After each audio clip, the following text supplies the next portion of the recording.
Hi friends, எல்லாருக்கும் good evening. இன்றைக்கி கதைக்குள்ளே போகிறதுக்கு முன்னாடி நம்ம ஏதாச்சும் கதைகள் போடாமல் விட்டுருப்போம், இல்லைனா நீங்கள் ரொம்ப நாளாக கேட்டுட்ருந்து நான் அப்லோட் பண்ணாமல் வச்சுருந்த ஏதாவது கதைகளோ இல்லை ஏதாவது கேரக்டரோ இருந்ததுன்னா நீங்கள் கமெண்ட் பண்ணுங்கள். நான் அதையும் நாளைக்கு வீடியோவில் போடுறதுக்கு முயற்சி பண்ணுறேன். தேங்க்யூ. இன்றைக்கி நம்ம சப்ஸ்கிரைபர் அவங்களுடைய தங்கச்சி ஹெலினாவுக்கு பர்த்டே. Happy birthday Helena.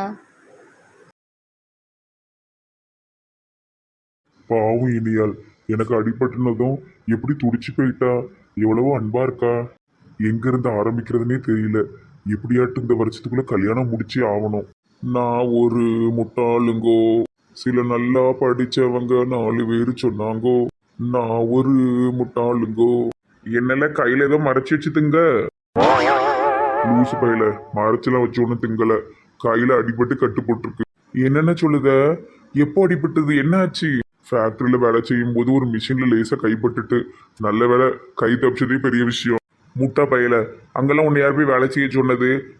அதுக்கு தான் தனியாக ஆள் இருக்காங்க, அவங்களுக்கு எல்லாமே தெரியும். புதுசாக நீ போய் கையை கொண்டு உள்ள விட்டுட்டியோ? இல்லை சும்மா நம்மளும் ஏதாவது பண்ணி பார்ப்போமேன்னு பண்ணதுக்கு கை நல்லா நஞ்சிட்டு. தெரியாத விஷயத்த பண்ணக்கூடாது சரியா? மற்றவங்களுக்கு அட்வைஸ் பண்ணால் மட்டும் போதாது, நீயும் அதுக்கேற்ற மாதிரி இரு. சரி, அதெல்லாம் இருக்கட்டும். அடிபட்டதும் நேரா இனியாள்கிட்ட தான் போன பத்துக்க. அந்த பொண்ணு என்ன மாதிரி பதறிட்டு தெரியுமா? அது சொல்லுது, எத்தனையோ பேருக்கு ட்ரீட்மெண்ட் கொடுத்துருக்கேன், ஆனா உங்களுக்கு அடிபட்டது என்னால தாங்க முடியல அப்படின்னு சொல்லி தார தாரையா கண்ணீர் விட்டு அழுதுல. அதுக்கு பேர் தான் லவ். ஆமால, அந்த பிள்ளை ரொம்ப என் மேல பாசமா இருக்கு தெரியுமா? உண்மையிலே சில நேரங்கள்லாம் நான் யோசிப்பேன், கடவுள் எனக்கு எந்த நல்லதுமே பண்ணலையே அப்படின்னு. ஆனா கடவுள் எது பண்ணாலும் அதுல ஒரு நல்லது இருக்கு பத்தியா? அந்த முனிஸ் பிள்ளை வேண்டாங்கும் போது ரொம்ப மனசு கஷ்டப்பட்டு நிறைய நாள் அழுதுருக்கேன். நமக்கு என்ன குறை, நம்ம ஏன் இப்படி இந்த பிள்ளை நம்ம இப்படி சொல்லிட்டு வச்சுட்டுலாம் நிறைய நாள் நான் வேதனைப்பட்டிருக்கேன். ஆனா இப்போ யோசிச்சா என் மேல இவ்வளோ அன்பு காட்டுற ஒரு பிள்ளை எனக்கு கிடைக்க போகுது பாரு. இப்படியே சவ்வா இழுக்காம சீக்கிரம் கல்யாணத்தை முடி. அதாம்ல, எப்படியாட்டும் சித்திக்கிட்ட பேசி அவர் உருண்டமண்ட டாக்டர் வீட்டில் போய் பொண்ணு கேட்க சொல்லணும். அவர் வேற தையா தக்கான்னு குதிப்பாரு. ரொம்ப இல்லை, ஒரு என்கேஜ்மெண்ட் வேற முடிச்சிட்டா கூட எனக்கு போதும். அப்போ வாயே இப்பவே அம்மாட்ட போய் பேசுவோம். எனக்கு ஒரு மாதிரி தயக்கமா இருக்கு பத்துக்க. சித்தி திடீர்னு நல்ல பேசும், திடீர்னு சல்லு சல்லுன்னு விழுமை. அதெல்லாம் ஒன்றும் இல்லை, வா போய் பேசுவோம். இல்லை கையில இப்போதான் அடிபட்டு, இப்போ வேண்டாம் கொஞ்ச நாள் போட்டோம். இப்படியே உட்கார்ந்துக்கிட்டு முத்தின கத்திரிக்கா மாதிரி எந்திரிச்சு வாழ. இவன் ஒருத்தன் ஏதாவது சொன்னா அதையே பிடிச்சுக்கிடுவான்.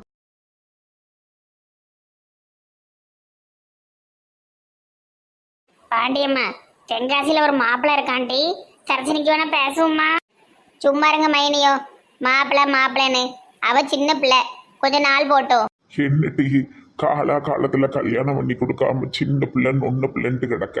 ஃபேக்டரி இப்பதானே ஆரம்பிச்சிருக்கா, அதுக்குள்ள மண்டையில அடிபட்டு கொஞ்ச நாள் வாய் பிளந்து கிடந்தா. இப்ப மறுபடியும் கல்யாணம் இல்லைன்னு பேசாதுங்க. நான் சொல்லும் போது கல்யாணம் முடிச்சா போதும்.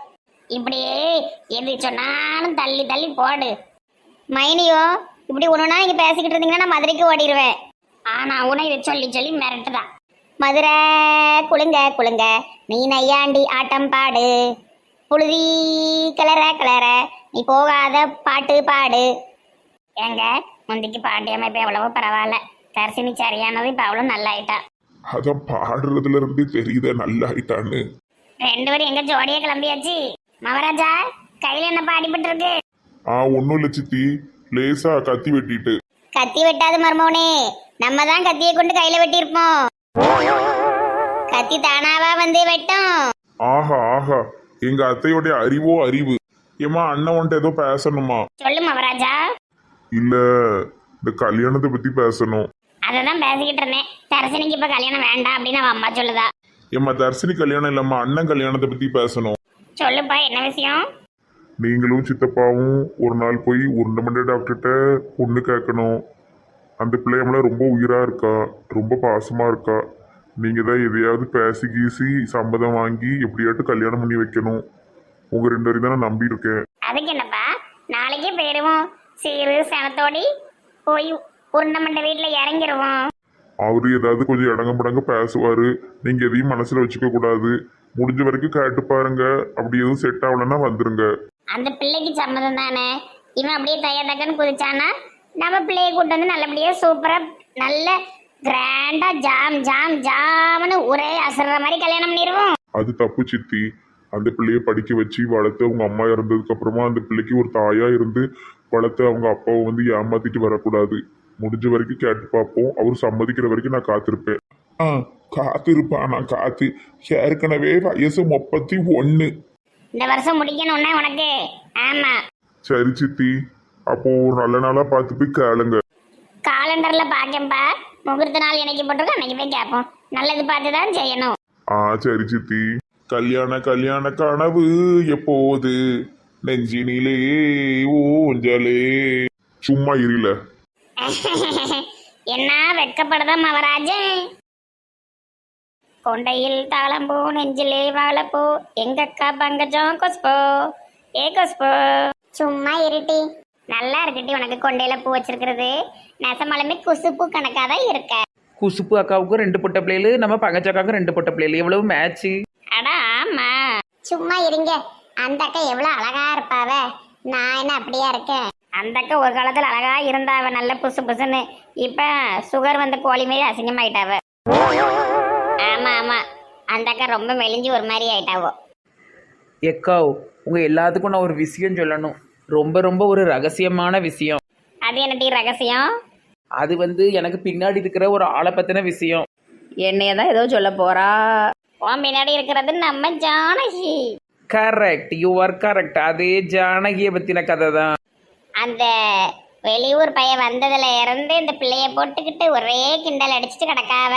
அதாவது நேற்று என்ன நடந்ததுன்னா, அந்த சூர்யாங்கிற அந்த வெளியூர் பையன் நைஸாக வந்து சான்ஸ் ராணிக்கிட்ட வந்து எனக்கு ஒரு 1000 ரூபா இருந்தால் கூட கைமாத்தா 2-3 நாளில் தாரேன் அப்படிங்க. எங்கள் அத்தை பாட்டிகிட்ட கேட்டிருக்கலாம், எங்கள் தாத்தா மாமாட்ட கேட்டிருக்கலாம், ஏன் மைனி என்கிட்ட கூட கேட்கலையே. அப்போ இதுல இருந்து என்ன தெரியுது? உங்க யாரையும் ஒரு மனசியாவே மதிக்கலன்னு தெரியுது. அதான் கிடையாது. யாரை ரொம்ப பிடிச்சிருக்கோ அவங்கக்கிட்ட தானே கேட்பாங்க. மனசுக்கு நெருக்கமானவங்கிட்ட தானே கேட்பாங்க. Yes, you are right. போத்து போது குழங்குதடி மோஞ்சி ஏ சான்ஸ் ராணி மோஞ்சி. ஏட்டி ஒளிஞ்சு நின்று எல்லாத்தையும் கேட்டிருக்கேனே, இதில் என்னட்டி இருக்கு? அவன்கிட்ட துட்டுலன்னு கேட்டிருக்கான். 2-3 நாளாக தரலன்னா அவன் சங்க பிடிச்சி கேட்டுருவேன். சேச்சா அப்படிலாம் கேட்காத, அது நல்லா இருக்காது. உங்களுக்குள்ள இந்த ரூபா கொடுக்காம இருக்கிற வரைக்கும் தான் பேச்சுவார்த்தைகள் ஓடும். கொடுத்து முடிச்சிட்டா முடிஞ்சிருமே. என் வந்து சினிமா டைலாக்லாம் பேசிட்டு இருக்கா அதை பத்துக்க. வாண்டை பெட்டி 1000 ரூபாய் வந்தது. ஏன் சுந்தரி, நம்ம கடையில் உள்ள கலெக்ஷன் இருக்கட்டேன், ஒரு 1000 ரூபா கிடந்தது. அதை அவன் கேட்டான்னு கொடுத்தேன். யாரை கேட்டு கொடுத்த? கடை பைசாவெல்லாம் கை வைக்கிற வேலை வச்சுக்கிடாத. அது எதை போட்டு உழப்ப கூடாது, சரியா? சாரிட்டி சுந்தரி, திடீர்னு கேட்டதும் என்கிட்ட இல்லைன்னு சொல்ல மனசு வரல பத்துக்க. பேக்கெட்டில் தான் இருந்தது, அதான் எடுத்து கொடுத்துட்டேன். தப்பா நினச்சிக்கிட்டாச்சு. 2-3 நாள் அவன் தரலனால நான் எப்படியாட்டு ரெடி பண்ணி தந்துடுதேன். அதுக்கு இல்லாட்டி கடை பைசாவை நம்ம குழப்ப கூடாது. நாளை பின்ன எப்படி நம்ம பர்சனலா செலவு பண்ணிட்டோம்னா எவ்வளவு லாபம் வருது போதுன்னு எதுவுமே தெரியாம போயிடும். ஆமாம்மா, நீ சொல்றது கரெக்டு தான்மா. நான் எதுவும் நினைக்க மாட்டேன். சரி, நான் 2-3 நாள் எப்படியாவது வாங்கி தந்துடுதேன். நீ கவலைப்படாத. அவன் தரலனாலும் பரவாயில்ல. பாபு மனசு சட்டப்பையிலேருந்து திருடினாலும் தாரேன். அவங்கிட்ட போய் கடனை கேட்டுறாத டீ. கேவலம். அவனே மாமனா மச்சானா? நான் கேப்பேன் டீ, நான் கேப்பேன். அடியே, கேட்டா அன்பு முறிஞ்சிரும் டீ. ஆமாட்டி, கேட்க கூடாது, அன்பை வளர்க்கணும். அடைச்சி 2 பேரும் தள்ளி உட்காருங்க. மேலே இடிச்சுக்கிட்டு வந்து பெரிய ரகசியம் பேசலுவோம். பாக்கட்டி. போத்து போத்து குழங்கதடி போவு. அதை பார்க்க பார்க்க மனசுக்குள்ள நோவு. உனக்கு நோவு வரதான் செய்யும். சரி சரி, அதெல்லாம் இருக்கட்டும். மதியம் 3 மணிக்கு மேல யார் கடைக்கு போறாங்க? 6-7 மணி வரைக்கும் அங்க இருந்துடணும். ஏன்னா பள்ளிக்கூட பிள்ளைகளுவோ 6 மணி வரைக்கும் வரும், காலேஜ் பிள்ளைகளுவோ 7 மணி வரைக்கும் வரும். எங்க சாயந்தரம் ஷிஃப்ட்டுக்கு என்ன போடுங்கக்கா? வெயில் இல்லாமல் இருக்கும், நல்ல ஜூஸ் கீஸை குடிச்சிட்டு வரலாம். சாயந்தரம் தான் எங்கள் அத்தை பாட்டி வீட்டை பெருக்கு, கோலம் போடு, பாத்திரத்தை கழுவுங்க. அந்த நேரம் தப்பிச்சிடணும், கொஞ்சம் நல்லா இருக்கும் பார்த்துடுங்க. சரி, வச்சு சாயந்தரம் ஷிஃப்ட்டுக்கு நீங்க நானும் போவோம். Okay okay. எங்க எம்எல்ஏ இருக்கார்ல, அவருடைய பொண்ணுக்கு வரன் பார்த்துட்டு இருக்காங்களா? சரி. நம்ம விஷால் எம்இ செகண்ட் இயர் படிக்காமல, அடுத்த வருஷம் நம்ம கல்யாணம் பண்ணி விட்டுறா என்ன? அது வரைக்கும் பொண்ணு வீட்டில் காத்திருப்பாங்களா? ஆமா ஆமா, இந்த 1 வருஷம் ஃபுல்லா மாப்பிள்ளை தேடணும். அடுத்த வருஷத்துக்குள்ள நல்ல பையனா பார்த்தா முடிச்சிடணும்னு தான் பேசிட்டு இருக்காங்க. எனக்கு மாலதி சொன்னா. ஓ அப்படியா? சரி, அப்போ பார்ப்போம். பாப்போம்லாம் சொல்லாதீங்க. நல்ல இடம் முடிஞ்சதுன்னு வச்சுக்கோங்களேன், சூப்பரா இருக்கும். நம்ம காலேஜ் சம்பந்தமா எந்த பிரச்சனையும் வராது. ஏன்னா நம்ம எம்எல்ஏக்கு சம்மந்தக்காரங்களாயிருவோம். அதெல்லாம் இருக்கட்டும் போக்கிலா. யாருக்கு என்னன்னு தலையில எழுதியிருக்கோ அதெல்லாம் நடக்கும். யார் தலையிலையும் என்ன எழுதியிருந்தாலும் அதை மாற்றி எழுதுகிற சக்தி நம்ம மனுஷங்க கையில் இருக்குது. அதனால அந்த பொண்ணுக்கு நம்ம பையன்தான்னு நான் மனசில் முடிவு பண்ணிட்டேன். இன்னும் 1 வருஷம் இருக்கலாமா? பார்ப்போம். என்னத்தை பாப்புன்னு உளறிட்டு இருக்கீங்கங்க? ஒரு விஷயம் சொன்னா அதுக்கு அடுத்து நம்ம என்ன முயற்சி பண்ணணுமோ அதை செய்யுங்க. நான் என்ன செய்யட்டும்? அந்த பிள்ளை போட்டோவை வாங்கி தரேன், நீங்க அவனுக்கு வாட்ஸ்அப்ல அனுப்புங்க. எனக்கு ஒரு மாதிரி இருக்குல்ல. அது மட்டும் இல்லாம அந்த பிள்ளை எம்பிபிஎஸ் இந்த வருஷம் கடைசி வருஷம் படிச்சுட்டு இருக்கு பார்த்துக்கிடுங்க. காலேஜ் அதுக்கு இதுன்னு அவன்கிட்ட கொஞ்சம் சொல்லி வைங்க. காத்து வாக்கில் அவன் காதில் போட்டு வைங்க. அவனுக்கு ஒரு ஆர்வம் வரும்ல அந்த பிள்ளையை பார்க்கணும் பேசணுன்ட்டு. அப்படியே லவ்வு ஆயிட்டுன்னா கல்யாணம் முடிக்கிறது ஈஸி இல்ல. தாய் மாதிரி பேசுன, லூஸ் மாதிரி பேசிட்டு இருக்க. என்ன வளர்றீங்க? நம்ம இந்த காலத்து பேரண்ட்ஸ் ஃப்ரீயா இருக்கணும். ஆமா. ஓஹோ, விஷால் லவ் பண்ணி கல்யாணம் பண்ணா தப்பு இல்ல, அதே உன் தங்கச்சி பண்ணா தப்போ? மெண்டல் கணக்கா பேசாதீங்க. எல்லாத்துக்கும் ஒரு தகுதி தராதாரன்னு ஒன்று இருக்கு. நாங்க எவ்வளவு பெரிய ஆட்கள், எவ்வளவு பெரிய குடும்பம். ஆனா எங்க வீட்டுல வேலை பார்க்குற டிரைவர் கூட ஓடி போயிட்டா. அப்படி இருக்கும்போது அதுவும் இதுவும் ஒண்ணா? உன் இஷ்டத்துக்கு நீ ரூல்ஸை மாத்திக்கோ. மெண்டல் தரமா பேசிட்டு இருக்காதீங்க, பார்த்துக்கிடுங்க. சரி கோகிலா, நான் காலேஜ் கிளம்புறேன். ஆ சரி சரி. நானும் வீட்டில் இருக்க மாட்டேன், ஜிம் போயிடுவேன். நான் வரதுக்கு எப்படி ஈவினிங் மேலே ஆயிரும். ஆ சரி. மாலதி வீட்டுக்கு போயிட்டு தான் வருவேன். Okay okay. விஷால் எங்க? விஷால் அவன் எங்க வீட்டில் இருக்கான். விடிஞ்சதும் ஃபேக்டரின்னு ஓடிக்கிட்டு இருக்கான். ஏ காக்கா, இங்க வா. ஒரே இடத்துல ஒரே லெவல்ல பறக்கு. என்ன விஷால், காக்கா கிட்ட பேசிட்டு இருக்கிற மாதிரி இருக்கு? இல்லப்பா, சும்மா பார்த்துட்டு இருந்தேன். காக்காவை முன்ன பின்ன பார்த்தது இல்லையோ? இல்லப்பா, டெய்லி காக்கா பார்ப்பேன். இந்த காக்கா ஒரு மாதிரி வித்தியாசமா பறந்தது, அதை சும்மா பார்த்துக்கிட்டு இருந்தேன். சரி, அதெல்லாம் இருக்கட்டும். உன்னை பத்தி ஒரு விஷயம் கேள்விப்பட்டேன். என்னதுப்பா? விஷால், நான் பார்க்கறதுக்கு அமைதியா தான் இருக்கும். ஆனா நீ எனக்கு ஒரே பையன். நீ எங்கெங்க போற வாரங்கிறதெல்லாம் நான் ஆள் விட்டு எப்பவுமே செக் பண்ணிக்கிட்டு தான் இருப்பேன். ஓயாம ஒரு வீட்டுக்கு போய்கிட்டு இருக்க. அது யார் வீடுன்னு நான் கண்டுபிடிச்சிட்டேன். யாரப்பா சொல்றீங்க? நான் உன்னை வீட்டை விட்டு துரத்தும் போது உன்னை ஒரு ஃபேமிலி தான் ஆதரிச்சாங்க. அவங்க வீட்டுக்கு நீ அடிக்கடி போற, அது எனக்கு பிரச்சனையே கிடையாது. நான் அதை பத்தி பேசல. நீ உங்க அம்மாவோட தங்கச்சி வீட்டுக்கு அடிக்கடி போயிட்டு இருக்க, அதை பத்தி தான் நான் பேசிட்டு இருக்கேன். சித்தி ரொம்ப பாவம்பா, ரொம்ப கஷ்டப்பட்டுட்டாங்க. இங்க இரு விஷால், உங்க சித்தி அவ்வளோ சொத்து சுகத்தெல்லாம் விட்டுட்டு அவர் தான் வேணும்னு ஓடி போயிட்டாங்க. அது அவங்க தேர்ந்தெடுத்த வாழ்க்கை.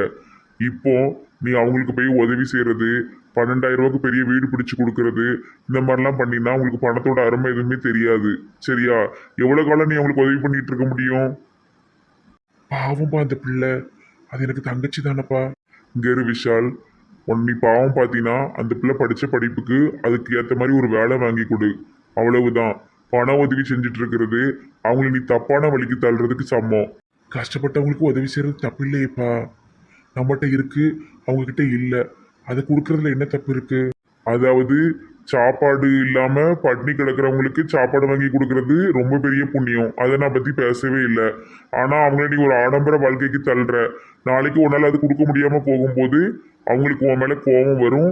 இன்னொன்று அதை ஏத்துக்கிற மனநிலைக்கு அவங்க இருக்க மாட்டாங்க. அதனால நல்லா யோசிச்சு முடிவெடு. அவங்க வீடு ஒன்னாலதான் போச்சுன்னா அந்த வீட்டுக்கு என்ன உண்டோ அது முதல்ல எந்த சைஸ்ல இருந்ததோ அதே மாதிரி ஒரு சின்ன வீடு மட்டும் கட்டதுக்கு உதவி பண்ணு. அதுவும் கடனா. இந்த பெரிய வீட்டை காலி பண்ணிட்டு அவங்க முதல்ல எந்த வீட்டுல இருந்தாங்களோ அந்த வீட்டுல இருக்க சொல்லு. அதுலதான் அவங்க வாழணும். அதுதான் அவங்களுடைய வாழ்க்கை. பாவம் தானேப்பா. கிடையாது. அந்த ஆளு உங்க சித்தி எழுத்துட்டு ஓடனா, ஆனா இன்னும் சோம்பேறியாவே இருக்கான். வாழ்க்கையில 20 வருஷம் எந்த முன்னேற்றமும் இல்லாம இருக்கான். சும்மா அழுதுகிட்டு புலம்பிக்கிட்டு இருந்தா மட்டும் முடியாது. வாழ்க்கை அடுத்த கட்டத்துக்கு தூக்கிட்டு போகணும். உங்க அம்மாவுக்கு இதெல்லாம் தெரிஞ்சா தையத்தக்கன்னு குதிப்பா. அதனாலதான் உங்ககிட்ட பேசணும்னு நினைச்சுக்கிட்டு இருந்தேன். அதனால பண உதவி செய்யறதை நிறுத்திட்டு படிப்பு சம்பந்தமா உதவி பண்ணு. சரியா? இன்னொருக்க இந்த மாதிரி பண்றத கேள்விப்பட்டேன்னா நானே உங்க அம்மாட்ட போட்டு விட்டுருவேன். சாரிப்பா. நல்ல படி, ஃபேக்டரி ஒழுங்கா கவனி. சரியா? சரிப்பா. அப்பா பேசுனது கூட ஒரு வகையில கரெக்டு தான். ரொம்ப ஆடம்பரமா அவங்கள நான் வாழ வச்சா இசைக்கு வேலைக்கு போடுங்கிற எண்ணமே இல்லாம போயிடும். அவளோட லட்சியத்தை அவன் மறந்துக்கிட்டு ஜாலியாக சுத்திக்கிட்டு இருப்பா. அதனால அப்பா சொன்ன மாதிரி முதல்ல அவங்கள அந்த வீட்டில இருந்து காலி பண்ண வச்சுட்டு அவங்க ஃபர்ஸ்ட் இருந்த வீட்டையே ரெடி பண்ணி அங்கேயே இருக்க வைக்கணும். அப்பா ரொம்ப தெளிவா பேசுறாரு. நான் தான் கொஞ்சம் எமோஷனல் ஆயிட்டேன்.